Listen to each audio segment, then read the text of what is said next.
தனிமையில இருக்கும்போது பார்த்தீங்க அப்படின்னா, கொஞ்சம் அதிகமாவே யோசிக்கிறது. எய்தர் வந்து நம்ம சந்தோஷத்த பத்தி அதிகமா யோசிக்கிறது. அப்படி இல்ல அப்படின்னா, லைஃப்ல நடந்த ப்ராப்ளம்ஸ், கஷ்டங்கள் அந்த மாரி விஷயங்கள்லாம் அதிகமா யோசிக்கிறது. யூசுவலா வந்து ஒரு 5:00 ஆஃபீஸ்ல இருக்கும்போது பார்த்தீங்க அப்படின்னா, டீ குடிக்கிறதுக்கு மேல கேஃப்டீரியா போயிடுறது.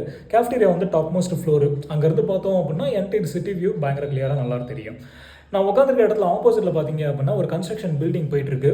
அப்படி பார்த்துட்டு இருக்கும்போது, ஈவினிங் அந்த 5 மணி வாக்குல அந்த வொர்க்கர்ஸ் நார்த் இந்தியன்ஸ் ஃபுல்லா அவங்களுடைய ஒர்க்கை முடிச்சுட்டு பேட்ச் பை பேட்சாக அவங்களோட லேபர் கேம்ப் தங்கியிருக்க இடத்துக்கு வராங்க. அவங்க தங்கியிருக்க இடம் வந்து பெர்மனன்ட் கிடையாது, டெம்பரவரி தான். ஆஸ்படா சீட் போட்டு அந்த மாதிரி தான் இருக்கும். ஒரு ரூம்க்குள்ள ஒருத்தர் அப்படிங்கிற கான்செப்ட் கிடையாது, நிறைய பேர் தங்கியிருப்பாங்க. அவங்களுடைய டாய்லெட்லேருந்து பாத்ரூம் ஃபெசிலிட்டிஸ் எல்லாம் பார்த்தீங்க அப்படின்னா இண்டிவிஜுவல் அப்படிங்கிறதே கிடையாது, காமன் ஃபெசிலிட்டிஸ் தான். எல்லாருமே ஒரே இடத்துல அந்த மாதிரி. அவங்களுடைய ஃபுட் எல்லாம் பார்த்தீங்க அப்படின்னா அவங்களே ஏற்பாடு பண்ணி அவங்களே சமைச்சு அந்த மாதிரி சாப்பிட்டுக்கிறது. மொழி தெரியாத ஒரு இடத்துல தன்னுடைய சொந்த மாநிலத்தை விட்டு இன்னொரு மாநிலத்தில் வந்து இவ்வளோ தூரம் கஷ்டப்பட்டு எல்லாமே பண்ணிகிட்டு இருக்காங்க. ஒரே ஒரு விஷயம் மட்டும் தான் யோசித்தேன். அவங்களுக்கும் குடும்பம் இருக்கும்ல, அவங்களுக்கும் கூட பிறந்தவங்க இருப்பாங்க, பொண்டாட்டி இருப்பாங்க, பிள்ளை குட்டி இருப்பாங்க, எல்லாருமே இருப்பாங்க. தன் குடும்பத்தோட டைம் ஸ்பெண்ட் பண்ணணும்னு ஆசைப்படுவாங்க.